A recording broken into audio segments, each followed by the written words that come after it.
How much of this do you think it's coronavirus and whatever's going on with U.S. and China? How much of this do you think is China saying, you know what, screw you, U.S. You're playing this hardball with me. I'm going to come and bully you in a whole different way that you won't even pay attention to it. How much credibility do you give to that? 5%? 1%? I'm not going to answer that question, but I am going to answer the question in a different way. Because I'm Christian at heart and I like to think that nobody would want to kill people. I will say this much, and if you're listening, write it down. In late November, word had already gotten off of the mainland that there was a virus in Wuhan. On January the 15th, the US trade bill was signed, phase 1. December the 15th. I had a whole month off, December the 15th. 6 weeks later, the trade truce was signed with an out clause, a very clever out clause that the Chinese made sure was in there, that said if there was any kind of act of God, pandemic, then they didn't have to make good on what they had committed to buy from the United States. Within days, they announced the first coronavirus. So, did the Chinese know damn well that this thing was running around the world for 6 weeks before they shut down Wuhan? Yes, they did. Is that criminal? Yes, it is. Does it deserve to go in front of a world tribunal? Yes, it does. Because we know that it was the unfettered travel that made this thing a global phenomenon that was impossible to contain.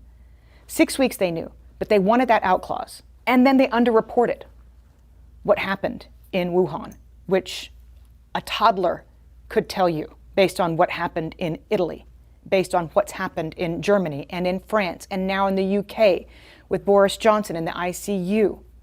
There's no way in a city the size of New York, 11 million people, that there were so few cases. It's impossible with similar density to New York. So the World Health Organization should be held accountable for not holding China accountable to providing good, valid data so that the rest of the world could prepare for fewer people to die. And that's what you're talking about.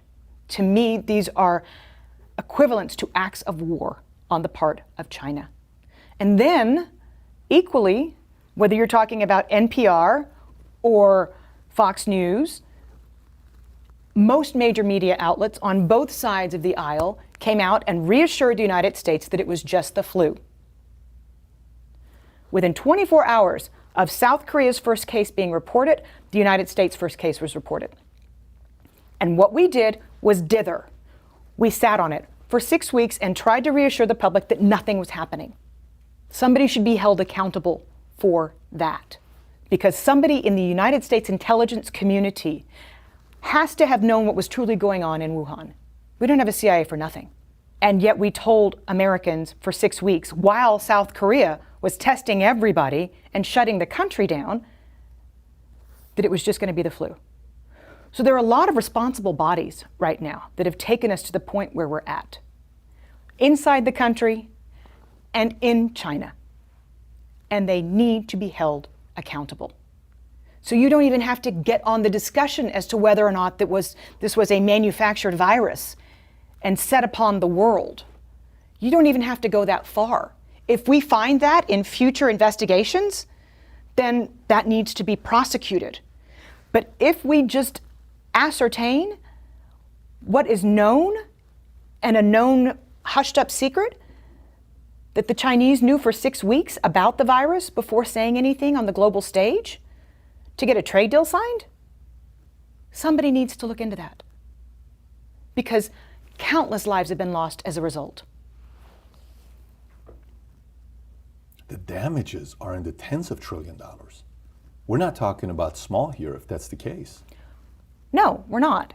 And we're talking about people losing their family members, and we're talking about trillions of, we're talking about suicides in the future, we're talking about economic hardship. All of this could have been mitigated had China been honest and had the World Health Organization made China accountable. Because at first they said it's not anything to worry about when the WHO first came out and said, we don't need to stop everything. Let me ask you, who do you trust the least? Iran, Russia, or China? China. China's got more economic power.